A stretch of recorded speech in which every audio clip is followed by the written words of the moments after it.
Hallelujah. सभी को मेरी ओर से जय मसीह की। यीशु साय आज की रात की प्रार्थना में हम आप लोगों को बहुत त्याग से स्वागत करते हैं। धन्यवाद देते हैं कि आपने हमारे YouTube चैनल को लाइक और सब्सक्राइब किए हैं। इसके लिए बहुत बहुत धन्यवाद करते हैं। सचमुच में परमेश्वर की महिमा और आराधना करें। प्यारे प्रभु जी, आज का नए सुंदर समय के लिए पिता परमेश्वर हम आपका धन्यवाद करते हैं।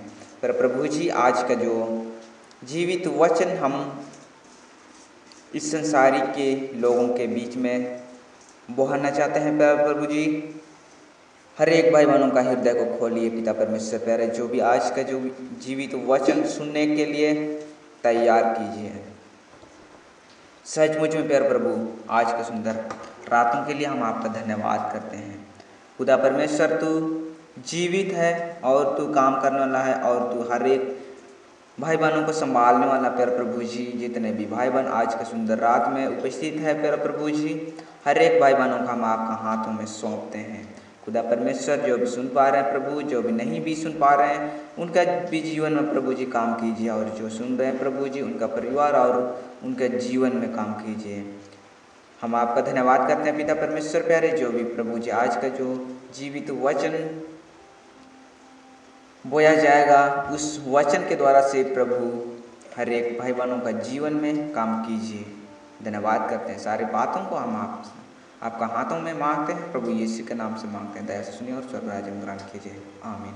आइए हम लोग आज का जो वचन हम लोग अध्ययन करने जा रहे हैं, वह वचन हम लोग पाए जाते हैं भजन संहिता उसका 51 अध्याय पद संख्या 9 और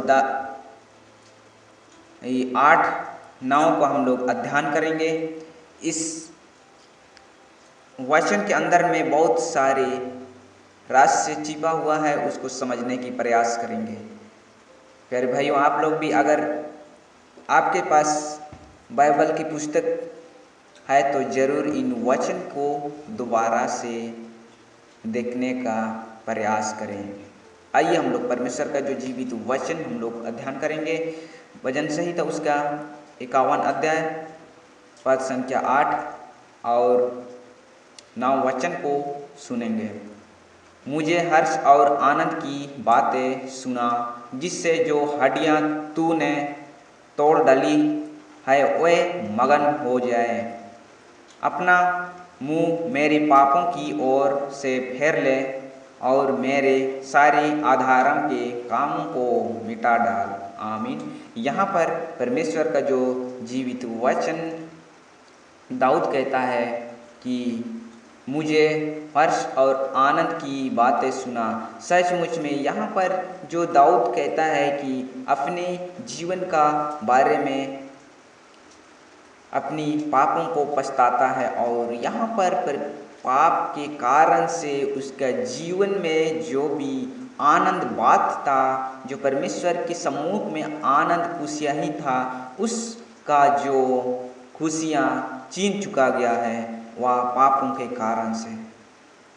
जब दाऊद ने परमेश्वर से बातचीत करता है तो प्रार्थना के माध्यम से बातचीत करता है और उस घड़ी में दाऊद कहता है, मेरी हड्डियां तूने तोड़ डाली है, मगन हो जाए। यहाँ पर पापों का विषय में बताया जाता है। पाप है जो परमेश्वर का जो जीवित वचन पाप के बारे में यहाँ पर बताया जाता है। और पाप है जो दाऊद के जीवन में आ पड़ा और उसके जीवन का जितने खुशियाँ हैं, जितना भी उसका आनंद था, जो परमेश्वर का जीवित वचन पर मगन किया करता था, उसने सारे पापों के कारण से उसका दुख में बदल दिया। और जो भी दुख हो गया और वह जो शैतान का काम है वह आनंद में मगन होने लगा, खुशियाँ मनाने लगा, जो परमेश्वर को भूल चुका है उस घड़ी में।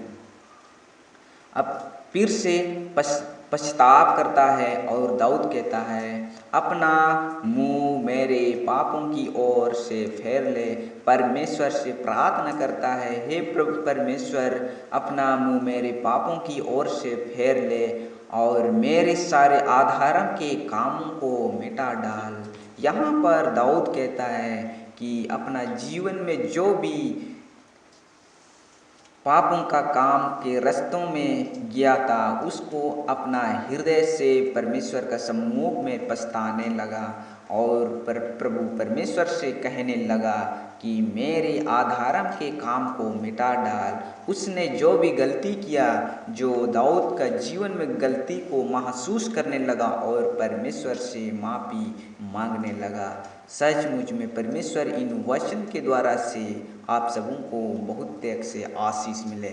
सचमुच में हम भी और आप भी वैसे ही अपनी गलती बहुत बड़े हो जाते हैं हमारे बीच में और हम परमेश्वर से माफ़ी मांगने का लायक भी नहीं रहते हैं, लेकिन परमेश्वर हम और आपको ज़रूर क्षमा करता है और हमारे आधारों को क्षमा करता है। और इस वचन की द्वारा से आप सबों का आधारण परमेश्वर क्षमा जरूर करे और परमेश्वर आप सबों को बहुत त्याग से आशीष दे।